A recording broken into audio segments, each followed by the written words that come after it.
তোমাদের কাছে চলে এসেছি। তো তোমরা অনেকেই জানতে চাইছিলে যে আমার হাতে মেহেন্দির কালারটা কেমন এসেছে, তো তোমাদের দেখাতেই এলাম, ভাবলাম দেখিয়ে দিই। এই যে এটা হচ্ছে রেজাল্ট।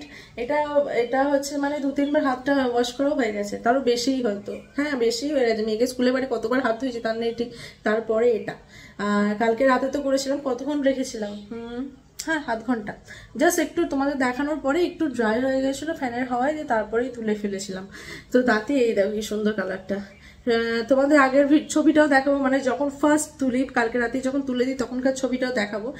এই দেখো এই ছবিটা, এটা রাতেই জাস্ট হাতটা ধোয়ার পরই তুলেছিলাম। এটা সামনের দিকটা আর এটা উল্টো দিকটা, পুরো তখন একদম অরেঞ্জ কালার ছিল, তখন অরেঞ্জ অরেঞ্জ কালার এসেছিলো। আস্তে একটু ডার্ক হয়েছে, দেখো একটু ডার্ক হয়েছে, কি সুন্দর দেখতে লাগছে কালারটা। আর এটা আমি নর্মাল মেহেন্দির থেকে আরও বেশি দিনই থাকে, এটা ওঠে না। আরও কেন কালকে তুলে দিলাম বলো তো, রাতের বেলায় ভেবেছিলাম যে সকালবেলাতেই তুলবো, জানো তো। হাতটা রেখে দিই, অসুবিধা নেই। তারপর দেখছি ঘুমের ঘোরে মানুষ ঘুমিয়ে গেলে তো মানে কে কী করে কারো কোনো শান থাকে না। বর আমার এই বাঁ হাতের দিকেই শোয়, আমি হাতটা এরকম করেই ছিলাম। বাই চান্স যদি ঘুমের ঘোরে ওর গালের মধ্যে এরকম হাতটা পড়ে যায়, সকালে যদি উঠে দেখো ওর গালে ফুল ফুল হয়ে আছে, অফিস যাবে কি করে। ওই জন্য সব ভেবেছি না, ভাবলাম দরকার নেই, এমনিতে তো কালার চলেই আসে, এতে ভয় কিছু নেই, আর ধুয়ে ফেলি হাতটা, ওই জন্যই ভয় আমি ধুয়ে ফেলেছিলাম।